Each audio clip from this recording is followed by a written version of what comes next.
it true, Alan, you can probably answer this better, but isn't it true that some people who do have problems and need other drugs actually are self-medicating with marijuana? Is that the people that are in that study? Well, often what happens is that people who don't have access to, for example, young males who are not in a public school setting where, ironically, think of the context we're talking about here. A third of males who are in the public schools consume a form of amphetamine for ADD and ADH.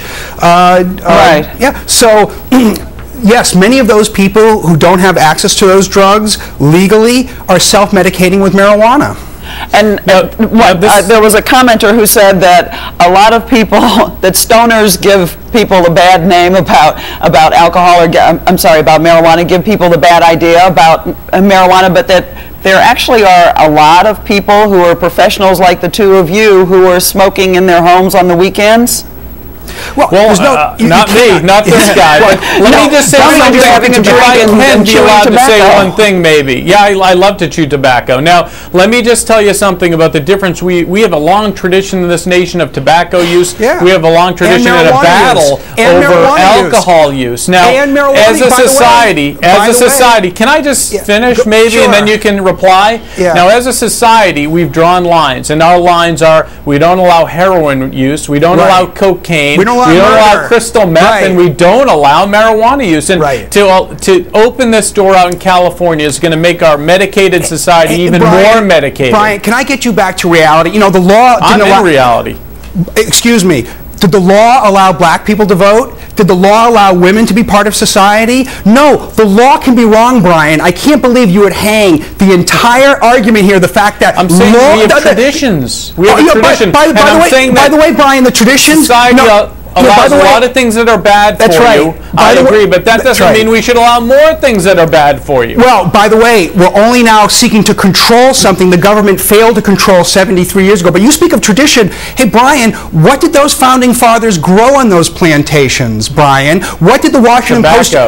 No, excuse me. They grew hemp. The first order of commerce in this country was hemp. Right, but were they growing it to smoke, or were they, Alan, were they growing it to smoke, or were they actually growing it to make clothing and... They grew it for three reasons. They grew it for medicinal purposes. They put it in tinctures. They did grow it to smoke. We can see from the forensics of testing the pipes that they used that they did smoke it. But yes, pointedly, they used it mainly for industrial... Thomas Jefferson sitting around having a toke in the evenings. Well, by the way, you know, they might have never written all the great documents they wrote in those Federalist Papers. Thankfully, they did write those papers, and blessedly, even the Declaration of Independence was written on hemp. You know that, Brian, don't you? They didn't smoke it, thank goodness, or we wouldn't have it. Yeah. Well, okay, wait a minute. Let me ask both of you. Let's talk about the economics of this. Is California, which is a cash-strapped state at the moment, is California looking at legalizing marijuana so they can bring in that revenue? There is currently 5 states that are looking to legalize marijuana: Massachusetts, New Hampshire, Washington, Nevada, and California. Californians are going to vote on it. 1 out of 8 Americans live in California. It is a country unto itself. And as Brian mentioned earlier, when Californians voted for medical marijuana in 1996, it changed everything. Now 14 states in the District of Columbia have medical marijuana. So if passes prologue, Brian, I think you guys are going to lose on this topic, and we're going to have marijuana after California votes for it. It's going to happen all around the country. I'm not going to smoke. If we do, then America will lose, because we're going to have a lot more drug driving. We're going to have people using a lot more drugs in the society. Thankfully, we won't. Is it possible, though, that the same people who drink alcohol will then decide? Let me ask you, Brian, is it possible that the same people who want to have a beer, want to have a couple of glasses of wine, a couple of shots of whiskey, that those are the same people that will then smoke pot as opposed to drinking? So you're not going to have more people driving these aren't mutually exclusive. They'll use them together. Much like many people mix. No. Well, that's not true. Brian, you and I are both examples. Brian, you're saying you only use alcohol and tobacco, right?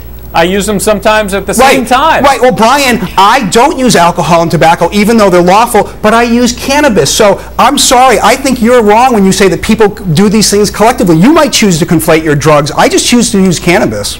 Well, you're one example, my friend, but you see a lot of people, and you see a lot of examples, and we've seen this publicly of people drinking and using drugs and getting arrested, and they're mixing both of those drugs. Yeah, but you see people drinking and getting arrested too. Brian, what you're failing to do is make the distinction between the use of a substance and the abuse. You and I can readily agree nobody should be driving impaired on anything, whether it's legal or not.